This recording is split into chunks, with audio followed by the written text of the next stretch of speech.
So, now, I've said often that the seminary looks really funny without seminarians, right? It doesn't make any sense.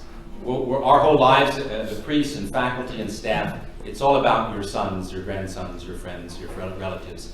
The seminary is really the seminarians. So I'd like to invite our first speaker up to speak of his vocation.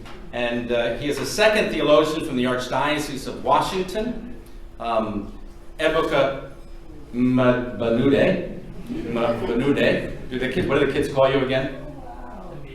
Mbanude. Yes, the kids like to call him Mbanude. So ebuka comes from Nigeria. He was born and raised in Nigeria. He's the fourth of seven children, and he loves to play soccer.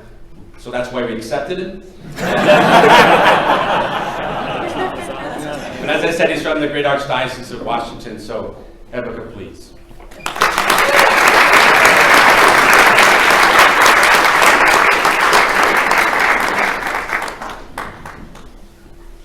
Good evening. Good evening. Well, the story I'm about to tell you is more like the story of God's faithfulness to me in this journey. And this story began back in Nigeria. Like Monsignor said, I was born on the fourth of seven that my parents had. And our typical day begins by 5 a.m. in the morning because we have a little bell in our living room. So my parents wake up 5 a.m. and they ring the bell. You have to wake up and come to the living room for prayer. You have to wake up for morning prayer. Otherwise, my mom can pour water on your bed. And you must wake up after that. So that was typical for us. And it began because that allowed my parents to instill in us this life of prayer and scripture. So every day we wake up and, my dad we have like a daily reading book that we look from. My dad reads and explains, as we were little kids. So as we get older, everybody had to take a turn in the house. So at some point it was my turn. My dad would say, all right, you have next. So I have to prepare myself for that. So that was the beginning of my, I will call it now, my seminary experience, because my family started that. And God was also faithful because he gave me a dad who at some point called I and my two, my older brother, my younger brother, when we were still teenagers, and told us one day, and he said, that I have, in the eyes of God, I have done everything possible for you guys. So none of you can say, I haven't done my job as a dad. And I was like, in my head, I was thinking, no, we're still teenagers. Don't say that. That's too early for you.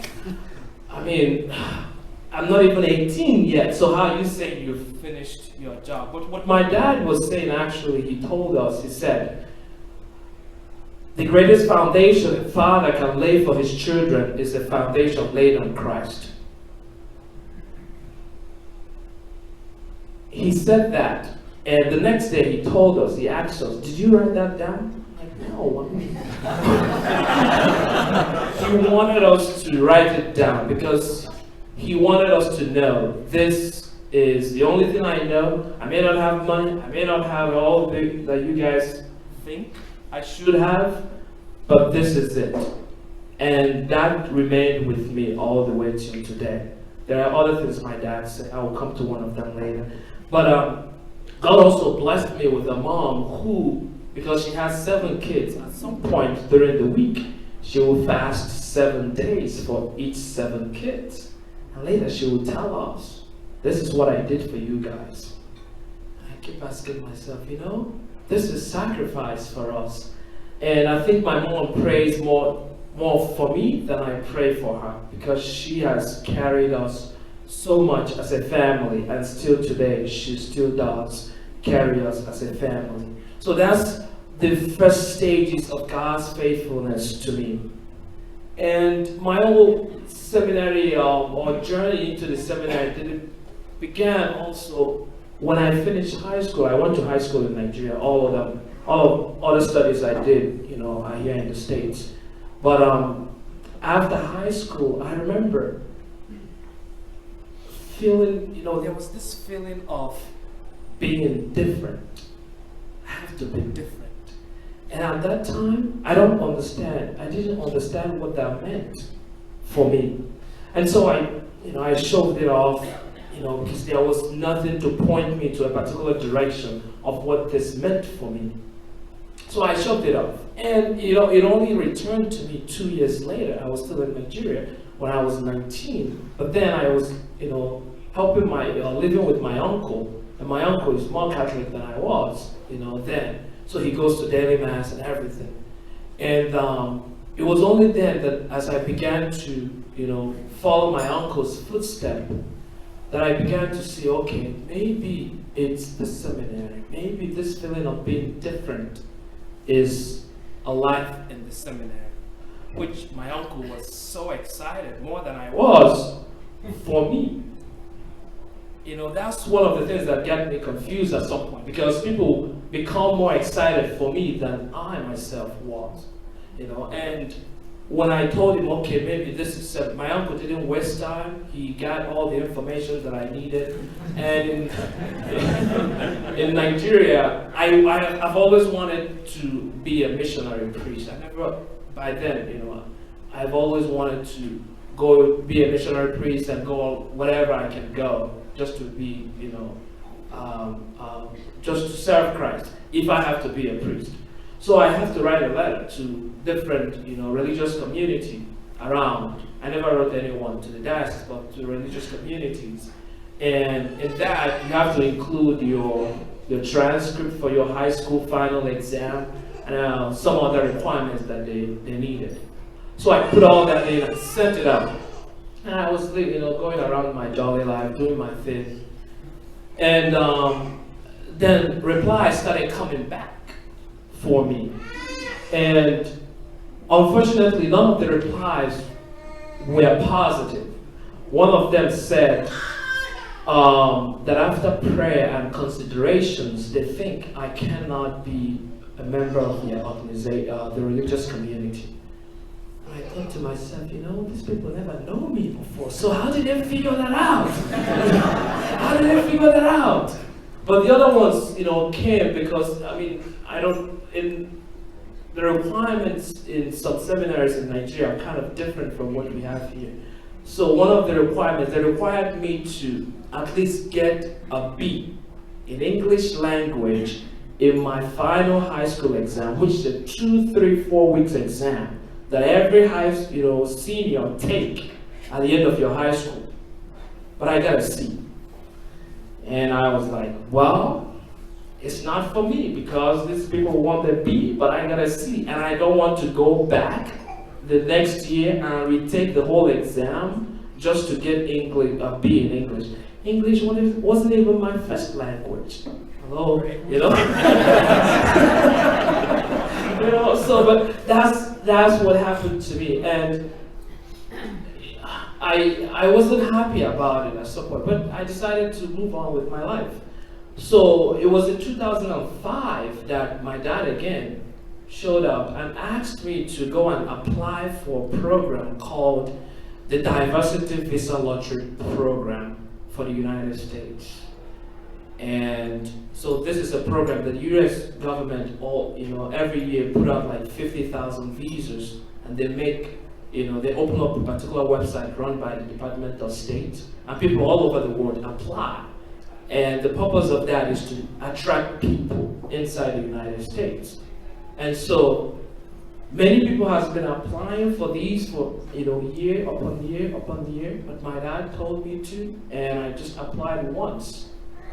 And in 2006, I received a package, a white envelope, came from Kentucky Consular Center.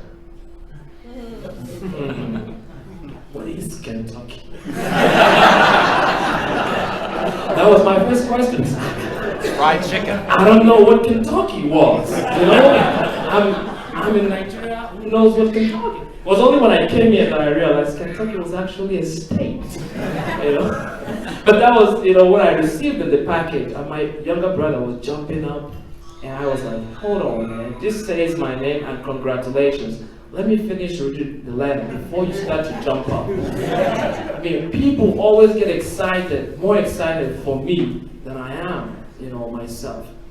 And eventually that worked out because I had to go through a lot of process. It's not easy to come into the United States, especially if you do it the right way.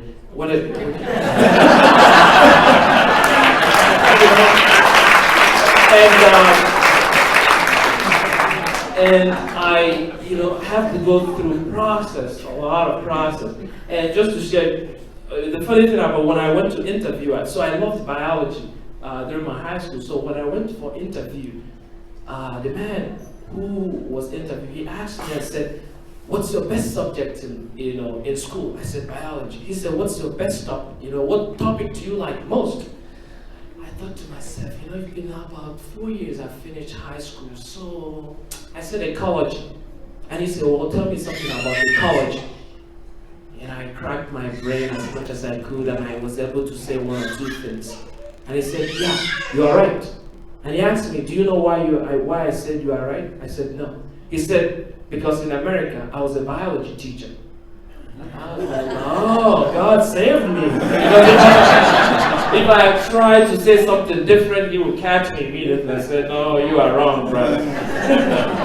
But so when I came to the United States, 2007, October 1st, which was actually, I left Nigeria September 30th, and arrived here October 1st, which was the Independence Day of Nigeria, and also the Feast of St. Teresa of Lisieux, which I didn't know then, but I just showed up. And I stayed with a relative of mine, who grew up in the same town with my parents. I never knew the man before. But when he heard that I was accepted for the visa lottery, he told my parents that he can take me in his home. Because I have no clue of anybody in the United States, zero clue. And God brought this man, who I call my uncle today, into my life. And their family took me in. I lived with them for a year and some months before I moved out on my own and began, I enrolled in university. But when I came into the United States, the thought of seminary kind of went to the back seat very well. And I put a seatbelt on it so it can stay like that. Because I realized, this is a big country. Well, why not I do something else? But God is faithful, and so God kind of, dragged me as time went on. So, in my third year of college, I was working and going to school, but at the same time, I began to. I was working also in a cancer research lab, Lombardi Cancer Research Lab in Georgetown University.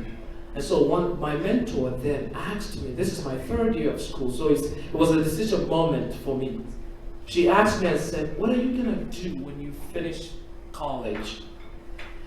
And I said, I have this thought about seminary at the back of my mind. But maybe I go to seminary, but I don't know. And she asked me, I said, "Why don't you go to medical school first?" Because I study biology, and later on, you can go to, seminary school. And in my mind, I had calculated medical school 6 years, seminary school 8 years. I don't think that will work. But I went home, and for 2 weeks, I was restless because of just that question she asked me. For 2 weeks, it was my first time sleeping and turning around on the bed because of restlessness. But I realized that it was the moment that God was pricking my heart to make a decision about this thing. And prior to this also, I remember, so I finally made a decision. I remember, I sat in my room and I said to myself, "You know what? I'm not gonna go to medical school. Let me go to seminary." And that was it. I mean, the anxiety just vanished. I said to myself, why didn't I say this like 2 days after? Why did I wait for 2 weeks and have this restlessness to make a decision? Well, I guess God wanted me to kind of see how He worked, with a lot of things in my life to come to that point. So when I made that decision, it came with a lot of sacrifice. One of the sacrifices that I had, what God gave me the grace to make, because there was a scholarship in my university that if I have applied for the scholarship, I will get it. It will pay for the rest of my undergrad and give me $1,200 every month.